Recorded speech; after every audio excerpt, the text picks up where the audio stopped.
In 2023, the top 5 U.S. health insurance companies made $70 billion in profit. That same year, they denied 1 in every 7 claims. Let that sit for a second.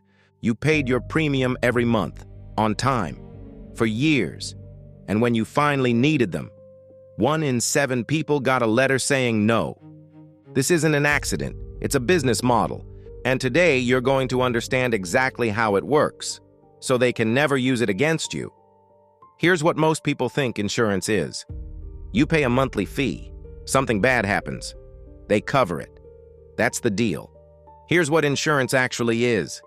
A for-profit company collects money from millions of people. Their entire financial model depends on paying out as little as possible. Every dollar they don't pay you goes directly to their bottom line. Think about your own policy for a second. Do you know what your deductible is off the top of your head? Do you know what your policy excludes? Do you know what happens if you miss a payment by 3 days? Most people don't. And insurance companies count on that. The average American spends $6,000 a year on insurance premiums. That's $500 a month, every month, for something most people have never fully read. You are paying serious money for a contract you've never actually understood. And the people on the other side of that contract? They have lawyers who wrote it. This isn't speculation. The American Journal of Public Health published a study showing insurance companies use over 200 data points to price your policy, most of which have nothing to do with your actual risk. The Consumer Federation of America found that insurers in some states charge people with perfect driving records more than people with accidents, simply because of their zip code. This is documented, public, and almost nobody talks about it. Here are 5 things your insurance company will never tell you, and what to do about each one. Most people think car insurance is priced on how you drive. It isn't. In most U.S. states, your credit score is one of the biggest factors in what you pay.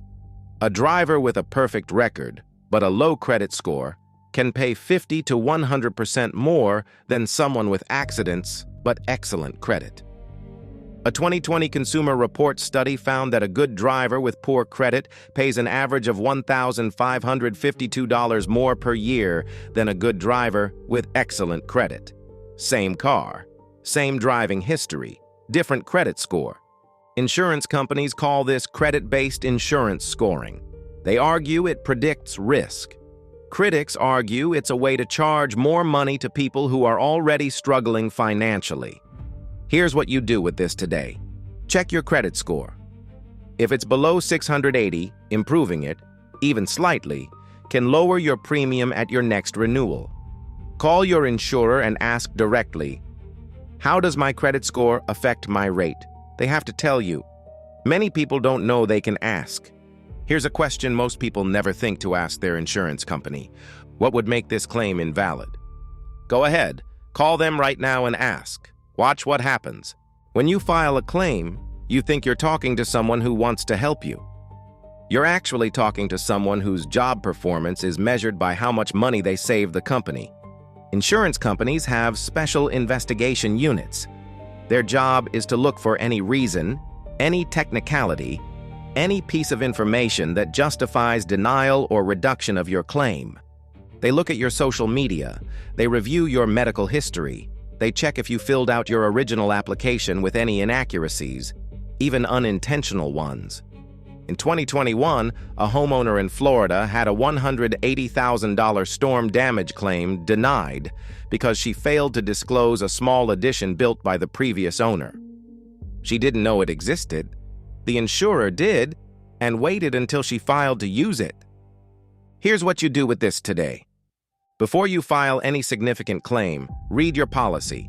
Find the exclusions section. It's usually near the back. If something is unclear, call and ask them to explain it in plain language before you file. Get their answer in writing via email.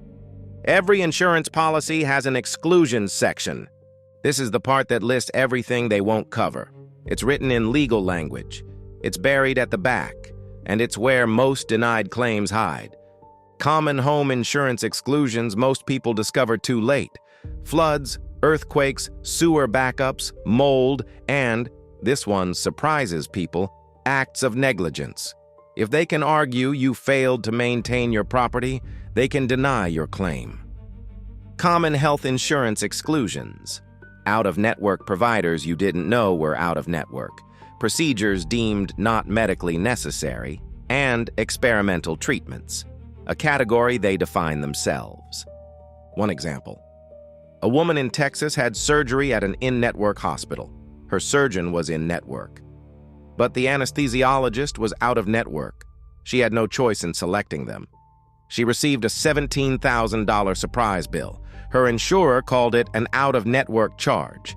Here's what you do with this today. Call your insurer before any major medical procedure and ask 3 questions. Is this provider in-network? Is this procedure covered? Are there any circumstances where coverage could be denied? Document the answers. It takes 15 minutes. It can save you thousands. Here's a stat that reframes everything. Insurance companies spend an average of $6 billion per year on advertising in the United States. They spend that money because switching is easy, and they need to keep replacing customers who leave. That number exists for your benefit. Use it. When an insurance company denies a claim, most people accept it. This is exactly what they count on. The American health insurance appeal success rate sits between 39 and 59%. That means roughly half of all appeals succeed. Half of all denials were overturned when someone pushed back. Most people never push back. The process feels overwhelming. The language is confusing. They send you a dense letter explaining why they denied you, and most people read it and give up. Don't.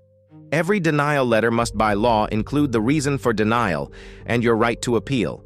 You have a window, usually 30 to 180 days, depending on the policy and state. Use it. Here's what you do with this today. If you've received a denial in the last 90 days, find that letter. Look for the words internal appeal or external review. Write a short letter that states the facts, references your policy language, and asks for reconsideration. Attach any supporting documentation. Keep it factual, keep it short. Half of people who do this win. Your premium is not fixed. Insurance companies will not tell you this. But your rate is negotiable. Not always dramatically, but enough to matter. When your policy comes up for renewal, you have leverage. Switching costs the insurer a customer. Keeping you costs them a discount. They do the math. Call your insurer 2 weeks before renewal. Tell them you've received quotes from competitors.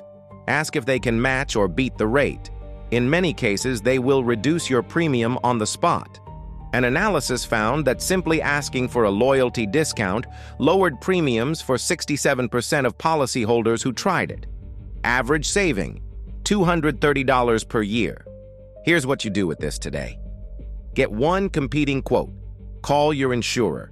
Say, I've been a customer for X years.